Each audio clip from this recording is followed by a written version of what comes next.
आता अहमदपूर नगरपालिकेची जे निवडणुकीमध्ये आपण जे नेत्याला जे आश्वासन दिलं, त्या आश्वासनाच्या बाबतीत आपण चर्चा करणार आहोत. सध्याला जी अहमदपूर शहराची फार मोठी समस्या जी आहे ती म्हणजे कचऱ्याची. कचरा उचलला जात नाही.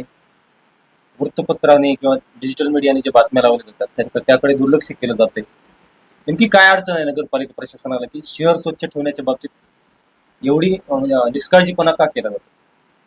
आपण बघावं की शहर ज्यावेळेस नगराध्यक्ष होऊन आलो त्यावेळेस 3 गाड्या नगरपालिकेमध्ये कचरा घंटा गाडी चालू होत्या.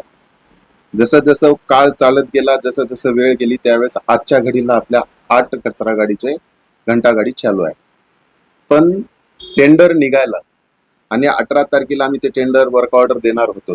पहिलाचा जो गुत्तेदार आहे त्या गुत्तेदाराकडं पुरेसे मनुष्यबळ नसल्यामुळं त्यांच्याकडे जेवढं मनुष्यबळ आहे तेवढं त्यांना आम्हाला सातत्यानं पुरवायला लागले. पण तेवढं शहराचा जर भाग बघायला गेला, भौगोलिक भाग, तर खूप मोठा आहे. त्याला ते माणसं कमी पडायला लागले. आता नवीन टेंडर आम्ही झाले, पण ते आचारसंहितेमुळे ते टेंडर राहिलेलं आहे.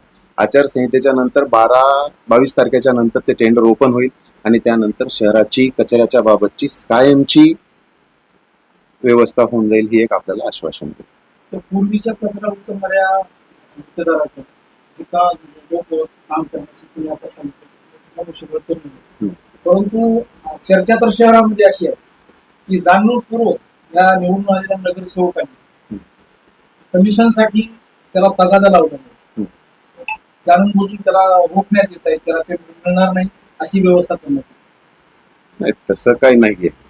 जो माणूस काम करल, ज्या माणसाकडनं काम होईल, अशाच माणसांना, ज्या माणसं पाणूस पुरवठा करू शकतोय, त्या टेंडरच्या अटी ज्या आहेत, शर्त आहेत, त्या संपूर्ण कंप्लीट केल्यानंतरच त्यांना ते टेंडर मिळणार.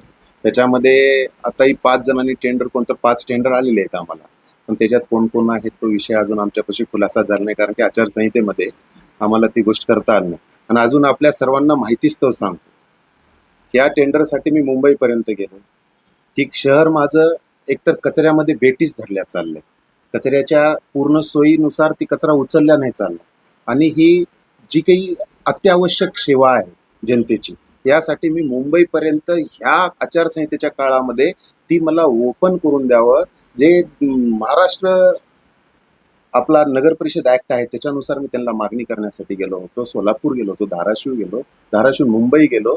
पण त्यांनी म्हटले की ह्या सगळ्या काळामध्ये आपला वेळ जाणार आहे आणि 22 तारखेपर्यंत आम्ही तुम्हाला परमिशनच देऊ शकत नाही, कारण की ते केंद्राकडनं येणार आहे. त्यामुळे मी फक्त आज रोजी जेवढी माणसं आहेत तेवढ्या माणसांवरती कचरा उचलण्याचा परिपूर्ण प्रयत्न करत आहे. 22 तारखेच्या नंतर मी आपल्याला अजून एक गोष्ट सांगतो.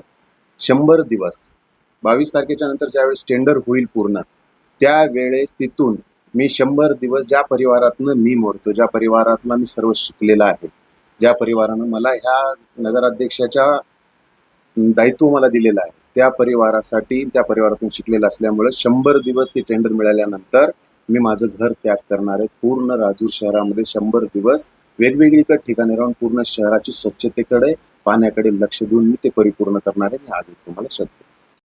जय हिंद न्यूज मराठी.